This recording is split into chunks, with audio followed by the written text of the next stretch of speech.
This is Jason Little, the world's greatest cold fusion developer, and you're listening to the Agile Uprising podcast.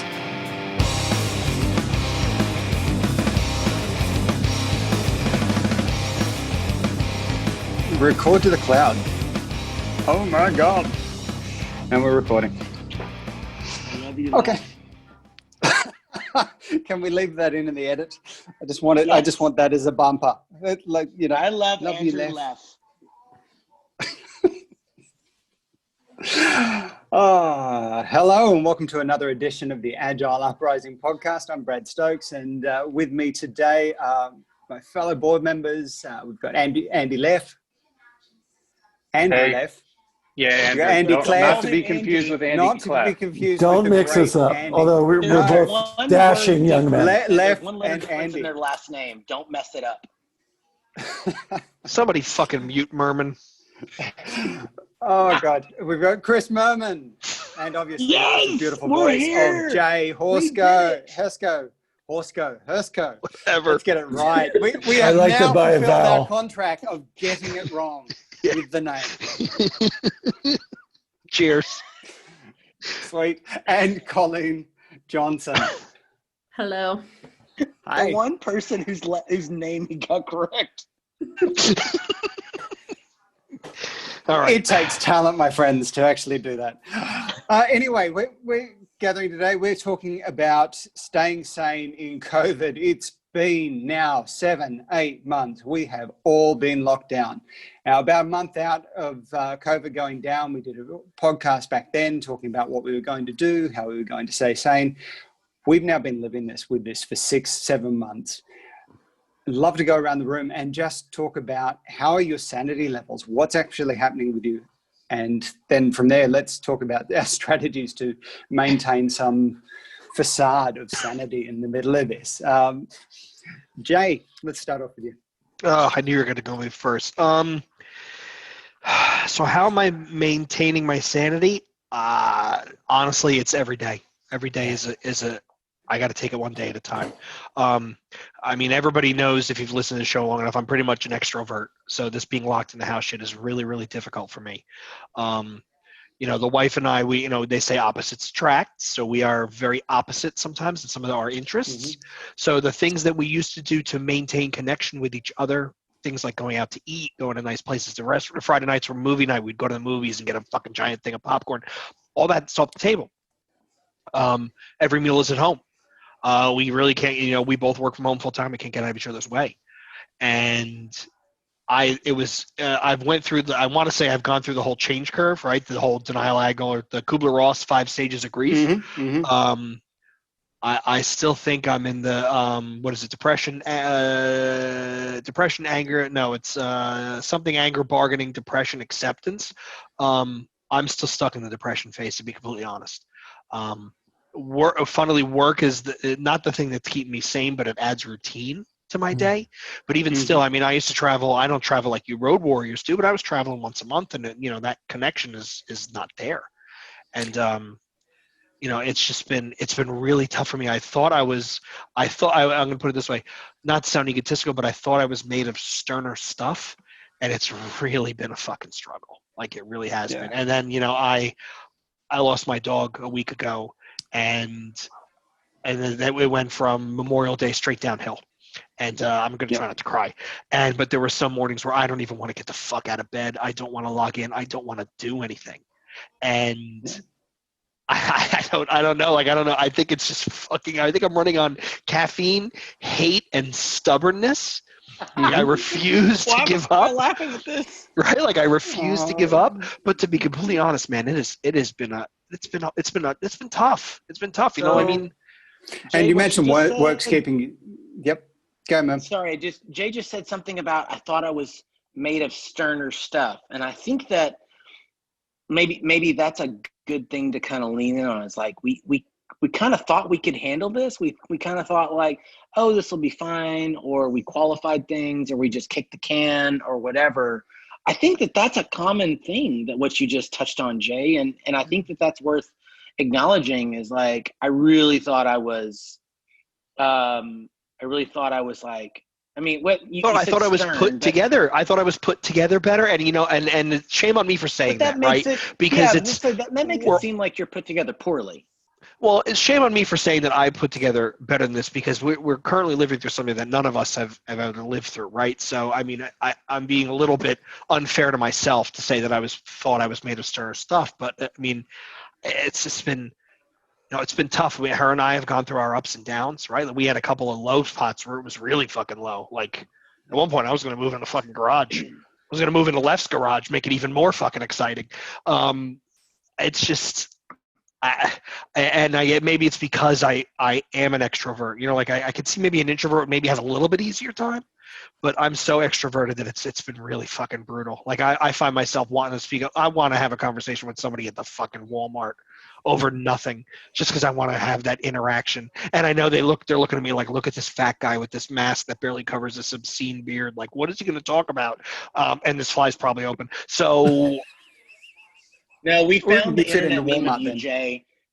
We But- found the internet meme of you, Jay. It was the person standing in the department store with the big. Remember, had the the hat meme with like, the giant like The pool pool noodles? foam. Yeah, like Merman, don't that's ruin it. your doppelganger. That's my fucking Halloween costume. But Brad, you were going to say something about work? I was going to say work. I mean, you said work is keeping you sane. Is work also keeping you a little bit numb? Yeah. I mean, it's the routine is kind of mind numbing. Like I get up and I log in by 8:30 for my stand up, and I have 8 hours of fucking web meetings, and then I'm done at like 5, and then I feed the dogs, and it's. I think you're right. Maybe it is just that. I don't know. I'm out of shit to buy on the internet. I have bought so much dumb shit off of Facebook ads. Anybody, if you're trying to find, like, if you get an ad and you're not sure if it's worth buying or not, just let me know. I have bought fucking Gazintas, the Java sock. I bought a new belt. I didn't need a fucking belt. I bought these roller skate fucking wheels for my desk chair. I fly around here like the fucking fat guy in Sonic the Hedgehog, like he's like blasting around the screen. Just like a fucking goat could be delivered tomorrow, and I'd go, yeah, I probably bought that too. Your middle name Instagram ad? It's been terrible. But I mean, and part of that is a coping mecanism because I'm trying to find some semblance of. So what are you actually doing socially? Like, how are you keeping yourself sane? Like, I'm assuming during work you're having video meetings, which aren't the same as like sitting down. But what do you do as like casual? A lot of not much casually. I had a whole bunch of guys over to help me redo my deck. Funnily enough, the hottest Sunday of the fucking summer, and we're out there redoing my deck. But that was like life changing in the sense that I actually got to talk to someone. No offense to my wife, but I got to talk to someone other than her. Like when we did Left's going away party, right? Like that was the first time. That was 3 months into the quarantine, and that was the first time I saw people, not my family, in over 90 days, like in person. And I didn't want to leave. Like I just sat in the car in Lockhart's driveway. I didn't want to drive home because I really did enjoy just being around other people. My God, I hope I'm not making myself out to be this fucking mess, but I kind of am. I it is think what it we're is. all a little bit messy. I'm sick of looking at the 4 square walls that are around me in my office. I mean, I've come downstairs and just stared at the fucking walls and gone, I don't want to be sitting here right now.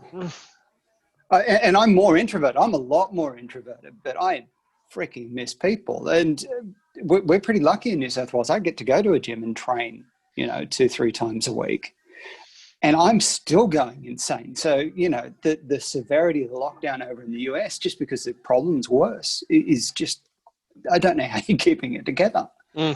What an interesting concept, Brad. This idea of an introvert, because of the way that we're forced to like operate in the world today. Like you're an introvert that misses people. Like how?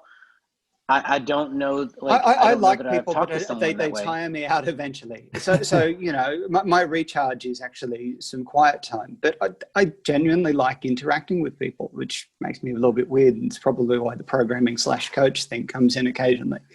But I enjoy my interaction time with people. I enjoy that contact, but I also enjoy my alone time. But I'm not getting that. I mean, I was reading. I was actually reading probably about a month ago that people that were coming out of lockdown and getting massages and things. And one of the things when some of the massage places came back on, just the regular therapeutic massage. There were people literally crying when they were getting that, single people, because they hadn't been touched in 5 to 6 months.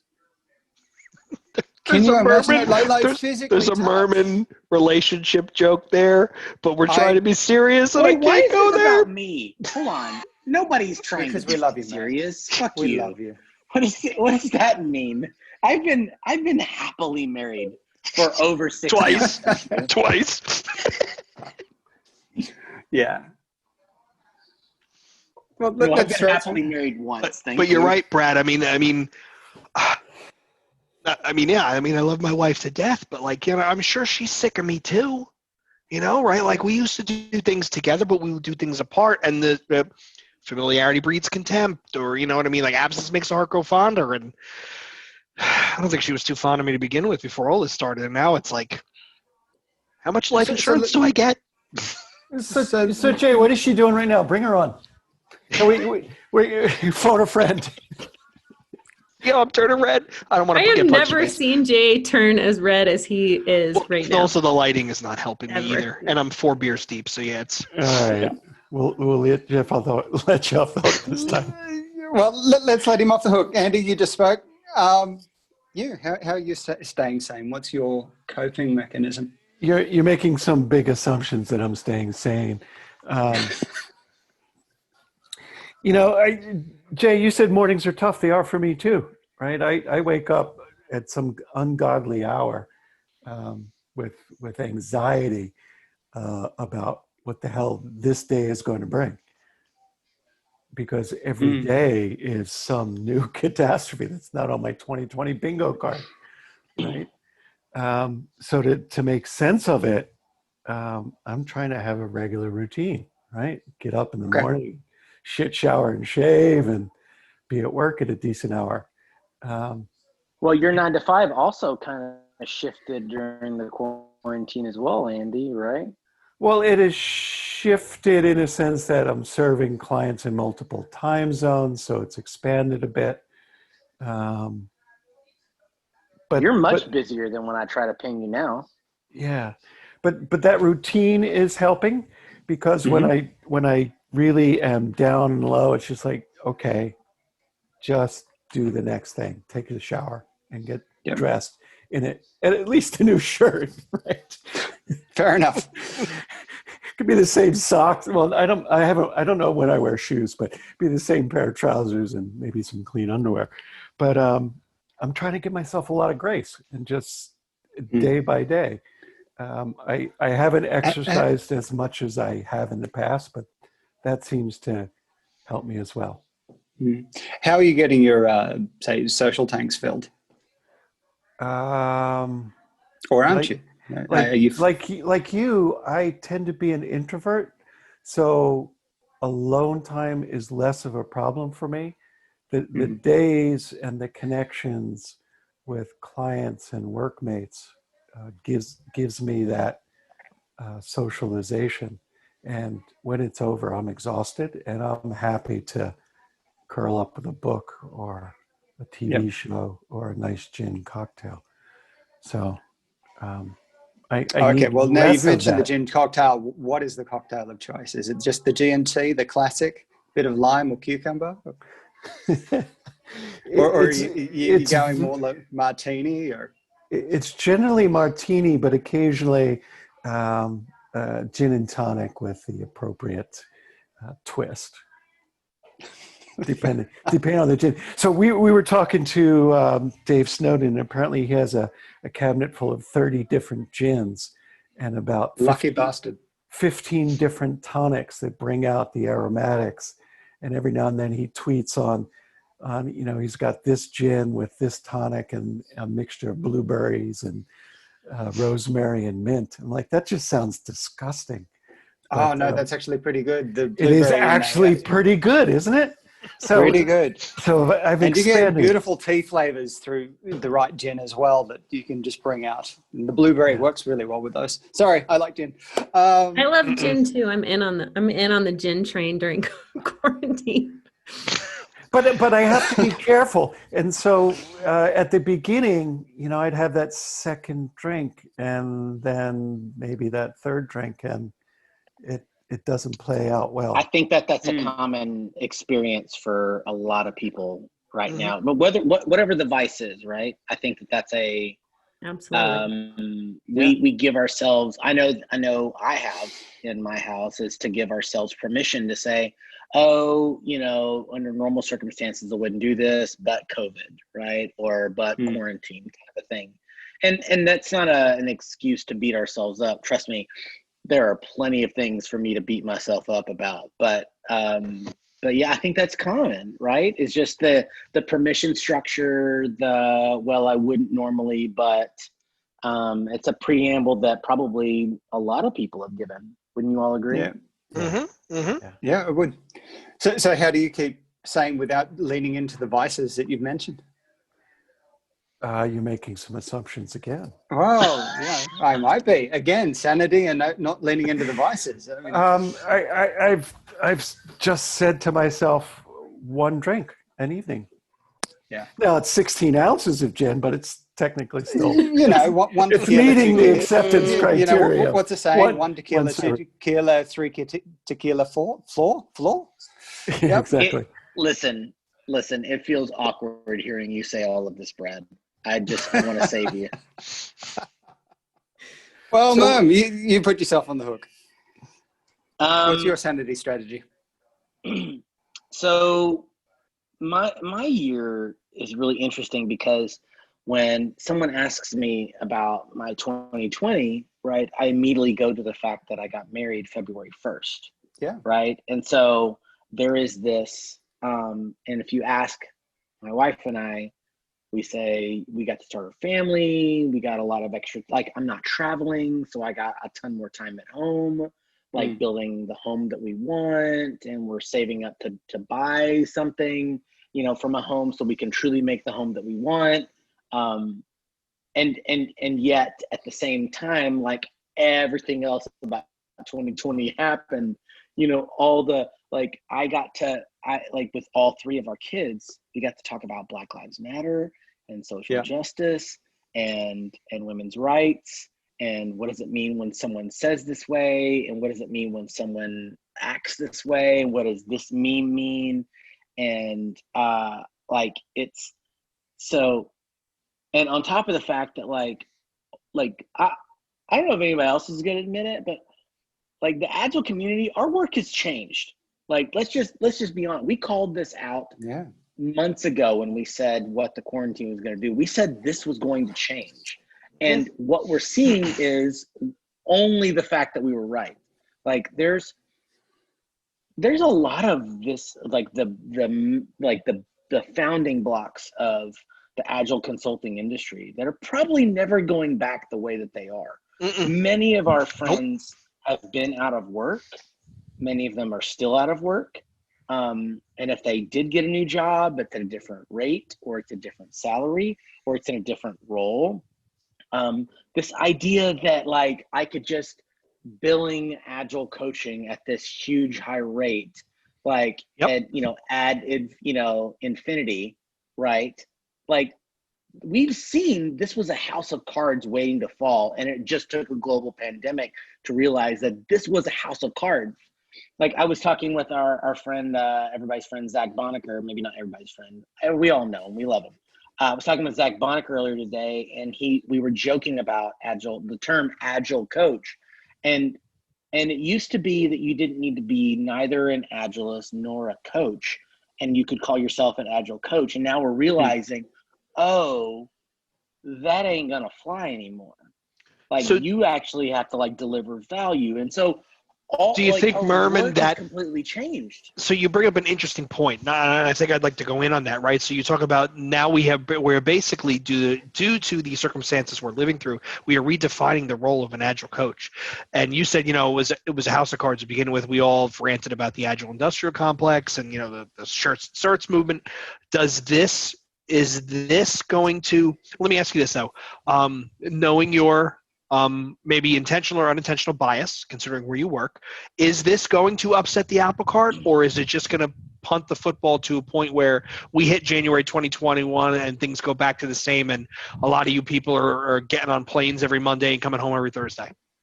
Do you Do think they it go is back to the irrevocable? same? Do you think I they'll would like ever to go back point to that? out, I don't. I'm asking. Has it irrevocably changed?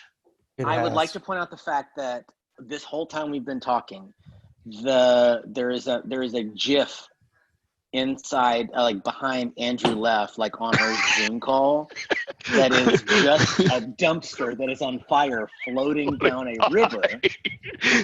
And for the record, I'm not saying that our entire industry is a floating dumpster on fire going down a flooded, street. But I will say that the premise on which many of us based our value, it's kind of being thrown up into the air in question. And we kind of got to take a hard look in the mirror and go, what value do I actually bring? Like, what do I actually do? That's really like whether we're going to go back, whether I get on a plane on Monday and come home on Thursday next year or not.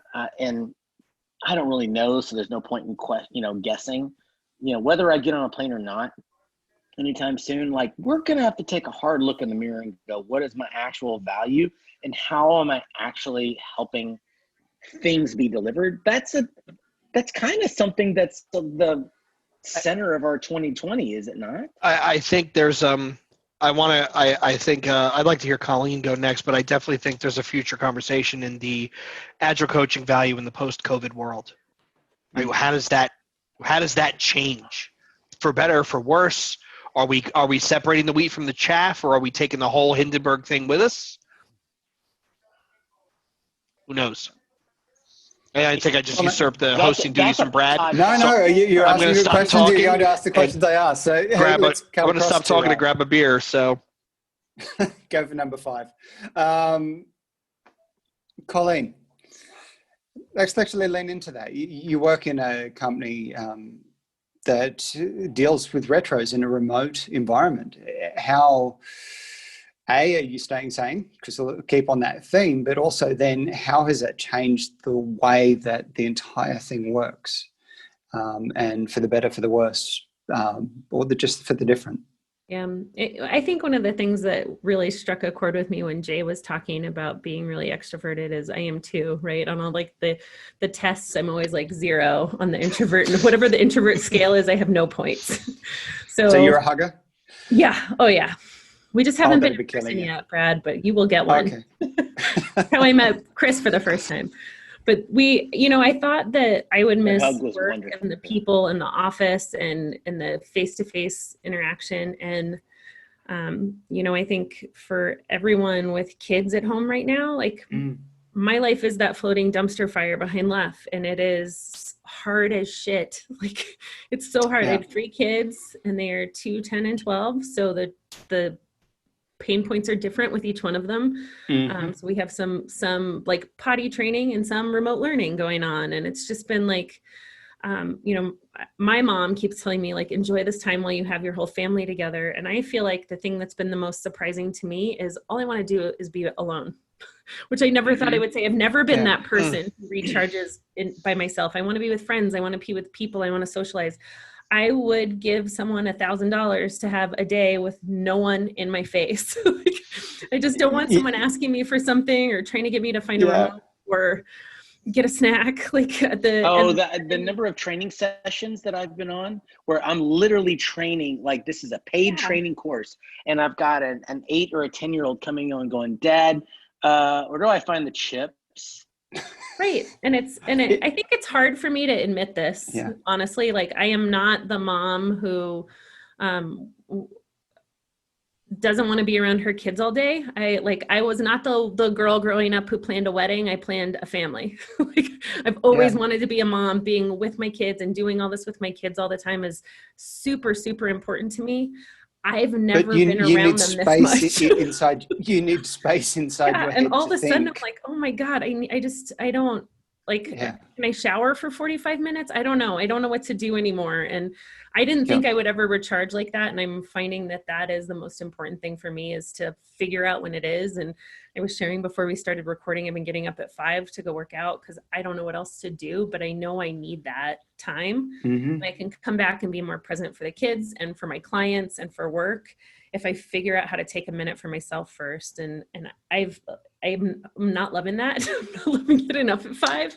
But once the days go in, I'm like, okay, you know what? I'm better at everything right now because I did that first. And it's been a little bit of a rough road to get here, but I'm figuring it out, because I think all of us, like, I think what everybody's saying is we're kind of settling into this life, and we didn't think we'd have to. So I think even some of the, like, this is weird and this is hard and all of that, we thought we'd be done with this in a couple months, when it started. And I think now it does feel like this is going to be here for a long time. So how do we take care of ourselves so that we can bring the best of ourselves to our family and our friends and our work?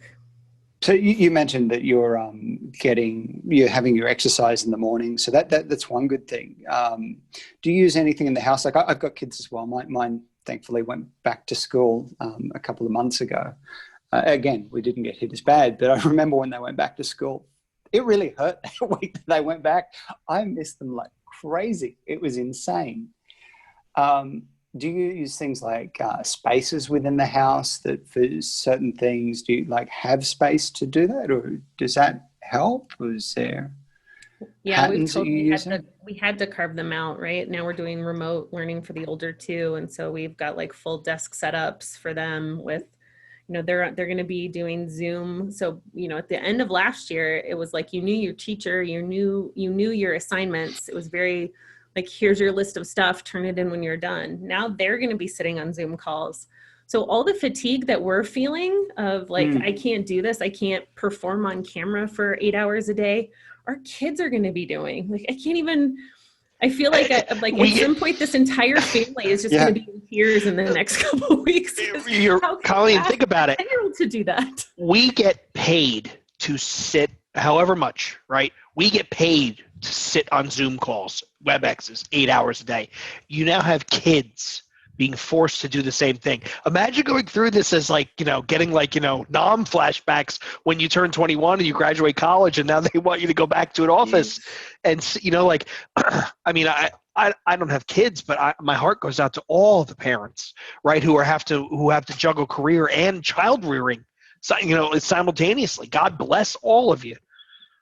Yeah, what's funny? Microsoft released a study less than a month ago. It got shared on my company Slack. They did a psychological study of what does the effect that remote meetings have versus in-person meetings, and they found nobody's going to be surprised to do this, but it tires you out at almost twice the rate that an in-person meeting would, and yet we're doing it 7, 8, 9, however many hours a day, kind of unconscionable. We have lost our sense. Out at twice the rate and before. And also, for the record, so I don't know about your kids, but we set up something this summer where we kind of did like a checklist. Like, before you could do screens, you had to do this, this, this, this, and this. And some of it was like play outside and read and work on like a summer workbook kind of a thing, and like a lot of different, make your bed. And it was mostly just to occupy them, like don't be on screens 8, 9 hours a day while mom and dad or mom, stepdad or stepmom are working, kind of a thing. And so it was kind of this here we've got home checks, do the checks, and then you can have screens, kind of a thing. Well, even after they do all those things, they're still in front of a screen, 2 to 4 hours a day. And that's before we get off and we're done dealing with the world. And so we're like, wait, there's this magical thing called an Apple TV that can keep my family entertained.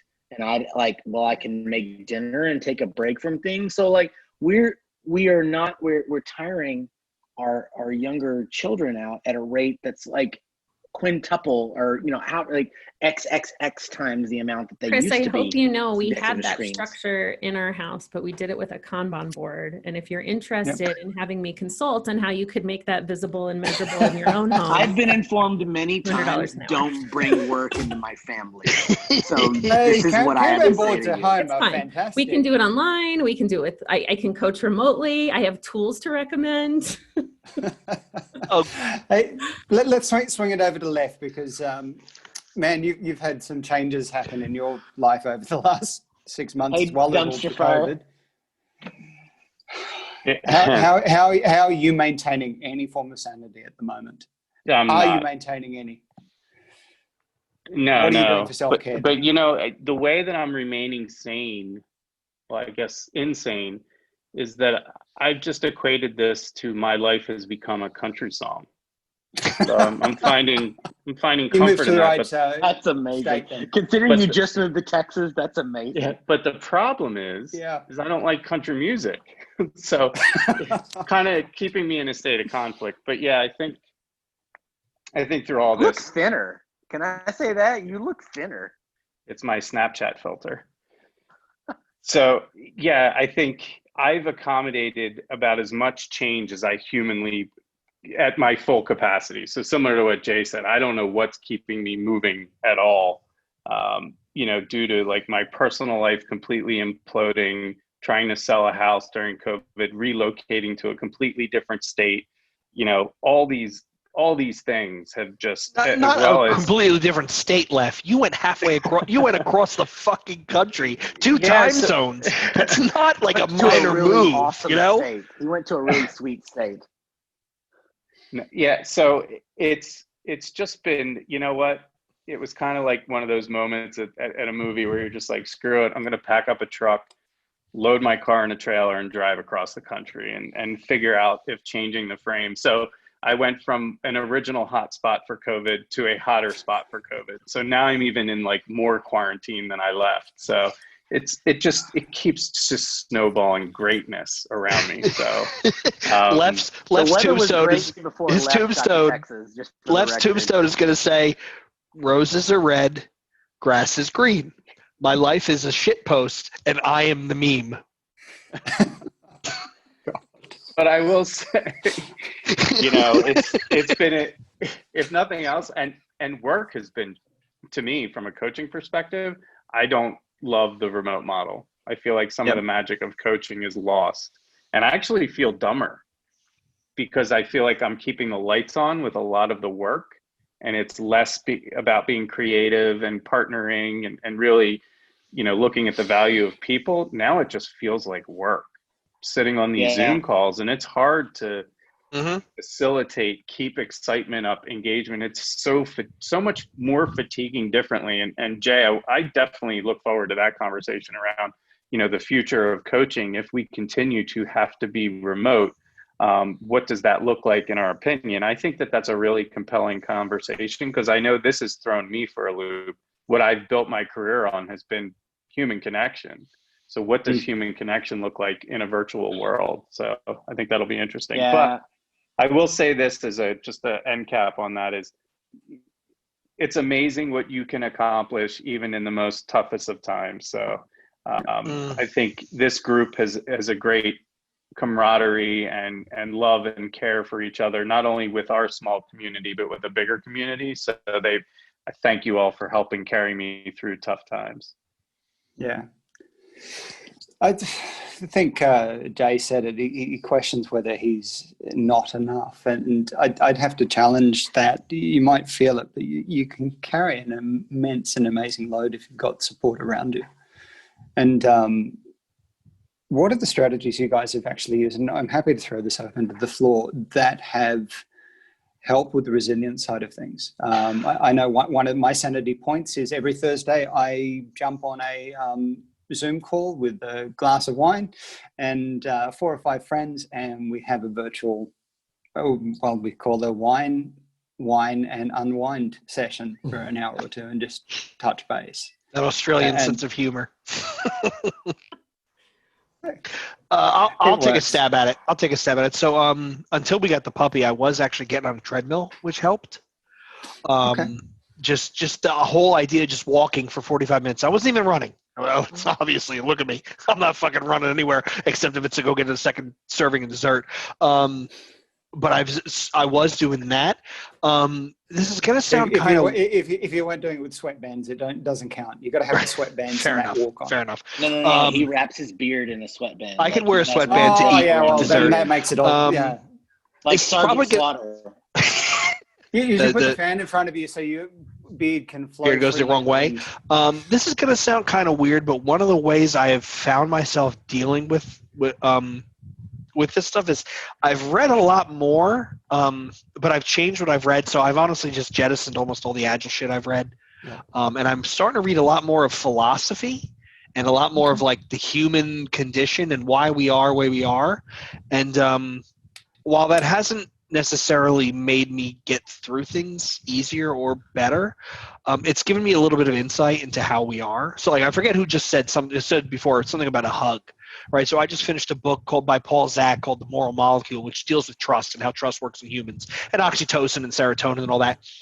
For anyone listening, your goal every day should be and it's difficult in the coronavirus world, no less than 8 hugs. Those of you with kids and with 8 hugs a day. Aww. You should have no less than 8 physical hugs a day. And the reason being is trust and oxytocin is a virtuous circle. So if you hug someone else, not only do you feel better, 9 times out of 10, whether they are acknowledging it biologically or not, they will feel better. And it helps pay things forward, and then it ties to like the happiness principle and all that sort of stuff. But Leff probably knows all this shit from all the coaching shit he's done. Though. Like awesome. I didn't even think about what you just said, but I haven't picked up an Agile book, and I have a stack of new ones here that are on my desk waiting for me to dig into. I just read Why We Can't Sleep. It's about Gen X women, and then I just started another book called Moody Bitches. It's also about everything you said. It's about coping with emotion and coping with feelings and all of the different things that I think in a lot of ways we aren't good at accepting. Like we push all that shit way down, right? So we're like, I shouldn't feel anything. I shouldn't be upset. I shouldn't be emotional. I shouldn't be beating myself up. How do we get better at acknowledging that that's okay to feel all those things? But it's interesting. I never would have thought like connected the dots, but I've been doing the same thing. Well, Colleen, you said though, you and I are both extroverts. So it kind of makes sense that we would end up in the same sort of orbit. I mean, the philosophy stuff, like I've been reading a lot of like, Wittgenstein and like how language helps.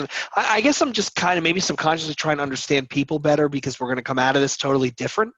So maybe if I can get to that kernel, I don't know. That presupposes the some ego. Understanding others is understanding yourself, isn't it? So I don't think that's actually. I think if anything, and people can challenge me on this, is I think what COVID's done is it's challenged our little sounding box of the Agile world and realized that we're a hell of a lot more connected with people. And we've actually said it on podcasts. I know we've had big discussions about this, even say in the coalition on the discourse channel, is about the connections to people. And if we don't actually have those connections, so just hearing about the latest, greatest technique is fine, but if we're not actually making the gap, the connection to the people that we're doing this with, so maybe that book reading thing is actually just us getting outside our own little world, our own little heads, because I'm finding the same thing. I'm reading differently. I think you should all read Moody Bitches, to be honest. It would really improve your relationship with your significant other. That would imply that we want to, Colleen. I'm helping you, Jay. Can Clef be the moody bitch? Like, what's going on here? I think you should try it, Jay. If you read it, I'll read it, and we'll see. If anything changes. I am open to. I'm almost finished with the book I'm currently working on. Go to Lesher Box. So I am open to anything. I'll try anything. I think Jay should read it to all of us. Read Moody Bitches and gave like a podcast review. We can do it. Of the book. We could do it. Jay, it should be like live Audible. I think you should read it to us. We'll read a chapter every night. Live annotations. That'd be amazing. Just like thousands of people. Sorry, I brought this up. Signing into a Zoom meeting to hear me read like this. It wouldn't be a board meeting if we didn't make Colleen regret bringing up the topic. Tonight How are we'll other be people- reading how are other Moody people getting their Bitches social with your media? host. Yeah, Lef, I want to hear from you, right? The whole social aspect, right? You, again, we've talked about how your life basically went DEFCON 1 combined with like Hiroshima, Nagasaki, the Hindenburg, and the Titanic. You've relocated 2 time zones away. You live in your merman and don't want to hang out with them. And perfect confession, Refuses to hang out with them. I don't fucking blame you either. Oh, and I forgot to mention though, too, Jay, along with you, my dog died. So yeah, that right. was the kick in the nuts, right? So So how are you maintaining like not even just level of sanity, just that human connection? I'm not. I'm also fairly extroverted, but I don't know. I think I'm feeling the pressure, and I've been going through some heavy depression. So I'm actually I'm a little nervous because this might be too revealing, but you kind of find comfort in the aloneness at some point because it's almost like you can't handle anything exterior.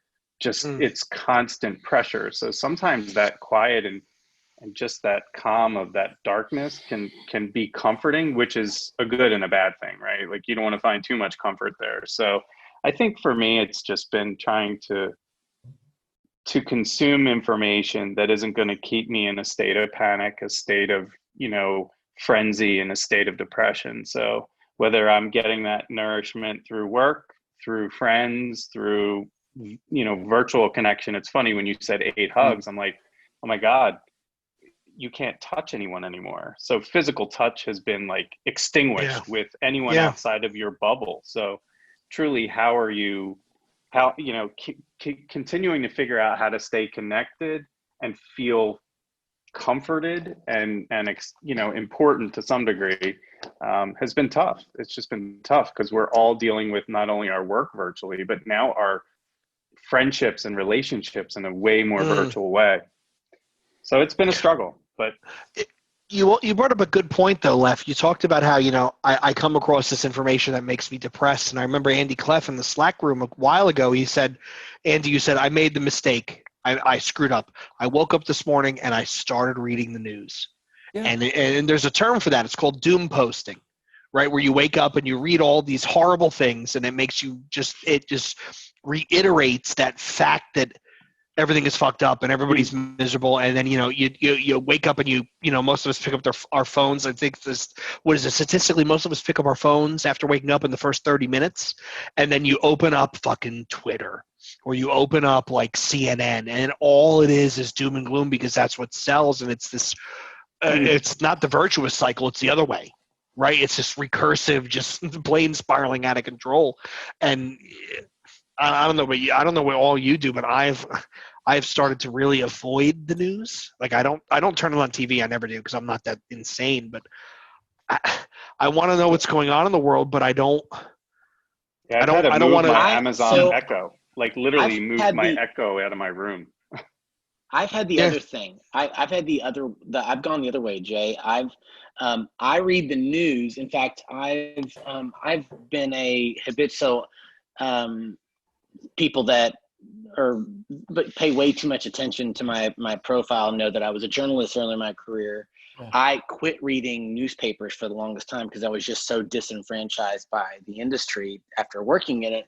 I've actually become a subscriber to New York Times, Dallas Morning News. Like I'm paying for local journalism. Well, New York Times is local, but I'm paying for journalism in a way I haven't had before because I personally feel like I need that news, regardless of how depressing it is. But what I've done is I don't really get on Twitter hardly anymore. I can't do it. In fact, I only log into LinkedIn just to see messages that people send, because I'm thankful for the community that reaches out to me via LinkedIn. But I don't read any social. The only social I get is what my friends do on Instagram. And sometimes it's Andrew Leff making macaroons, because if you've not seen Andrew Leff macaroon, how good do those things look? My Lord. They look amazing. So for the record, my daughter tried her first batch on her own macaroons, or macarons, however you pronounce it this weekend. I don't even know. But I was like, let me show you what my friend Andrew does with his mac. She's like, but mine don't look that good. I'm like, well, there's aspirations, girl. Like, we can't all be Andrew Leff. Okay, we're coming You're up. an inspiration to 10-year-old girls, Andrew. I'm just saying. Hey, Love it. I'm just going to leave that one alone. Yeah, I'm not even going anywhere near that one. Just leave And how it. about we reach out to Andy Clef, my constant +1 consonant last name, less Doppelganger. first name. It was such an awkward transition away. Yeah, it was cool. I love it. Here's the baton. I've like some of you others, I've stopped reading work-related books. It used to be a passion to absorb that stuff. I can't anymore. My brain is full. I don't have the retention or attention span. I started doing embroidery because it's this repetitive, artistic thing that just allows me to sit down for 20 minutes or an hour and have a sense of progress and accomplishment. And I've sent off to each of my daughters. I'll share some pictures, but it's a very frilly, ornate flower bouquet in an old-fashioned, gilded frame with a saying. And Isabel be a badass, in nice script. And Sophie's getting one. I hope she's not listening because she hasn't received it for her 21st birthday. It's just Sophie. Take no shit. Awesome. That's awesome. That's awesome. These become so great family how heirlooms. They're like, oh, what a beautiful embroidery. Who made that? And they get up and read it and say, Home Sweet Home? No, it says, what? Take no shit. Does this really say live, laugh, go fuck yourself? Like, What? who No. embroidered that? No, the icing on the cake. The icing on the cake is Andy's like quiet storm radio voice of like, and then she shows me and it says, fuck this shit, assholes. And it's like, it sounds so serene and zen-like. Well, there you go. I think that's amazing. We could have a whole crafting and COVID episode. You can do embroidery. We definitely too. I've got the watercolor going. Yeah, there's so many things. Yeah, Oh, that's right. Amazon Brad. has delivered an easel and acrylics and canvases to my house. My wife has turned into, she's trying to recreate all of Monet's work, and I love watching all of it with a drink in my hand. And if you're not artistic or really like handy when it comes to crafts, the new stoner project from Amazon is called diamond painting, and we have 8 million of them in our house now. Is that where you put the little crystals on the? Crystals with like a gluey pen, and then like when you get up and bump the table, they go on the carpet and never come out. What? We're on like our Diamond 4th one, painting? and none of them are quite complete because we're losing all the rhinestones. But Definitely worth the Google. kids. And I love it. We don't do anything with them after, but I do think like everything you just said, Andy, it's time to not be on a screen. And it's something that's like my husband saw the first one we did and he was like, that looks like the worst fucking thing I can imagine doing with my free time. And I was like, it's tedious, but it's mindless. And it's kind of nice Your brain, just match color to square, match color to square. Your brain detaches, right? It detaches. You need that. Take that color and put it on that color. And it feels very calming right now. And I don't know that I would have loved it 6 months ago. Yeah. But calm is good. I would love to. I mean, you read all this stuff about meditation and all that. And I would love to try that. Like, my brain is going, I need a fucking drug to stop it. But like, I would love to get into that stuff because apparently, that's the key to longevity and human advancement is getting in touch with that third eye crazy shit that I've goes been on meditating, Jay. I'm not there. That's very aspirational. I have to say, like, I'm lucky just to be able not to want to murder or create physical harm or have physical harm done to someone else within the 10-minute time frame that I can stay calm. But I will say, if you do want to start to try it, a VR headset's really cool to use. Like, I use my Oculus. It's pretty cool. This took a real turn. This did. Look, we're coming up on time. We've been going for easily an hour now, so we probably need to wrap this up. Final thoughts from anyone? And I think we should totally link in the notes VR apps for meditation, the Andy's photos of Andy's work, because come on, that's kind of awesome. I'm not going to throw my watercolor up because they're boring in comparison. whatever else. Diamond paintings. I want to see pictures of diamond paintings and links too, just so So I Norman was can just satisfy that Googling itch. that. I was like, what is this? Like, what's going on Yeah, here? we're gonna I- need I links to see the clearly- a books. rainbow deer in the forest. I know you're surprised by that, but I'll send you pictures when it's done. But I Awesome. definitely think we need Colleen's links to the books that she was talking about. So there 100%. needs to be a YouTube video of Colleen diamond painting like that, and like losing the diamonds in the carpet. Like that needs to happen. No, Well, that's the good part about COVID is the 2-year-old knows the F word now, and he does it like on point. If something hits the floor, and he's like, "Oh fuck!" And I'm like, I was That's just two. about to say that.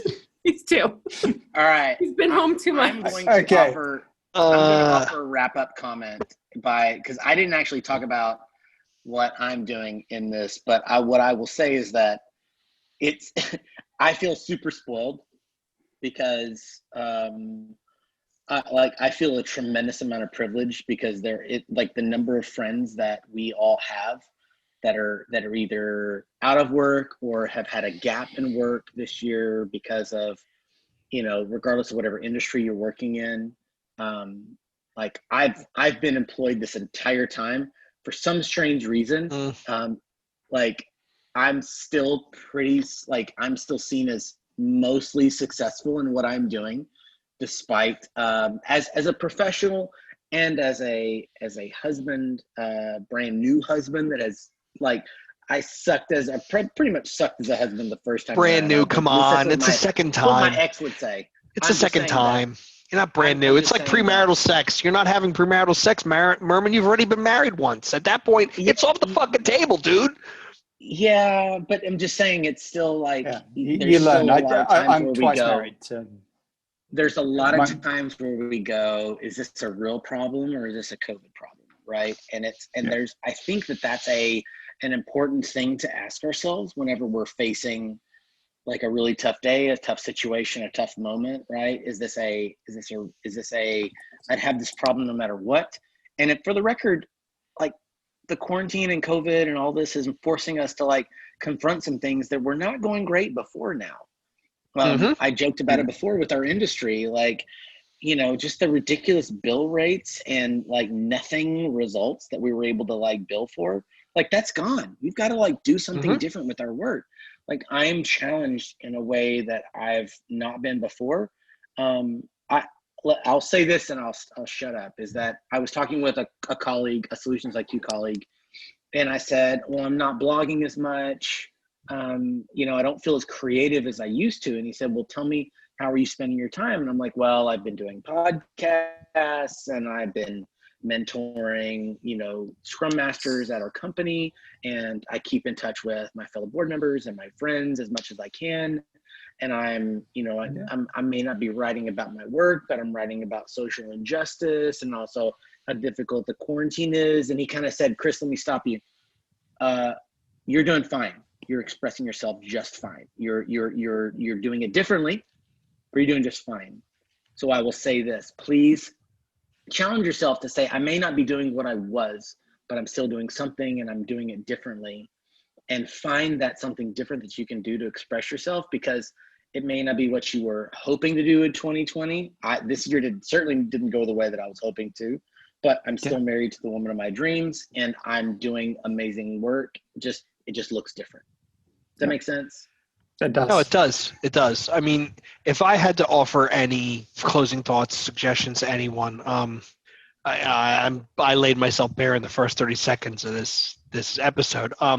If you need someone to talk to, please reach out, because if you're miserable, I guarantee you that I'm fucking miserable. But the two of us being miserable together and talking to one another, maybe we find a way to get through it together. I don't even care if I don't even know you. Just reach out and say, Jay, I'm really having a tough time, because I'll laugh and I'll say, yeah, me too. This is fucking horrible, right? And the only way out is through. And I think the only way we all get through this is together. And those tenuous connections that we had, no matter how tenuous or no matter how strong, I mean, I reach out to Lef all the time, like, yo, how are you doing? Because I'm doing fucking terrible. And then Merman's coming around the corner like, hey, how are you doing? I'm like, this fucking guy, I don't want to talk to this guy right now. And I'd send something insulting back. But the only way we're 15 all going to times. the only way we're all going to get through this, honestly, is with each other. And if you really are having a tough time, just reach out. And it's one of the hardest things to do in life is to ask for help. I'm waiting to eat Leff and his 5 pounds of fucking nerds. One of the hardest things to do as an adult is ask for help, especially when you need help in something that is not tangible. It's more of an emotional, mental thing. And just reach out. If all else fails, just put Queer Eye on and let the Fab Five just lift you up. Like it's an uplifting show. I just want to say that that's my wife and I's like guilty pleasure. If we're like, I don't give a shit about the world, then fine, let's put Queer Eye on. I'm just saying, free advice. It's good. It is good. I'll echo that one too. Sadly. Leff, final thoughts. I know following up from Queer Eye is very, Smile, very, asshole. very, Yeah, very, you know, asshole. not I gotta last say thought, that's a tough follow-up. I've been living my life vicariously through buying old candy that used to make me happy as a kid. So I'm going to share my final thought of where I'm finding goodness, except for my probably have diabetes after this. It might be better than COVID, but yes, lots of nerds, lots of bottle caps, and I even got some Big League Chew the other day. So I'm buying nostalgic candy to help me see through.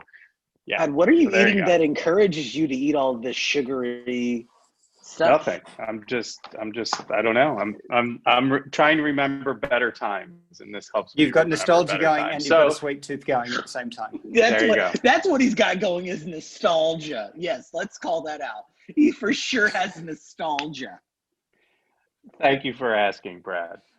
And I'm thank you for not happy that commenting. Merman had to ruin the moment. Oh, love That's it. our next sticker.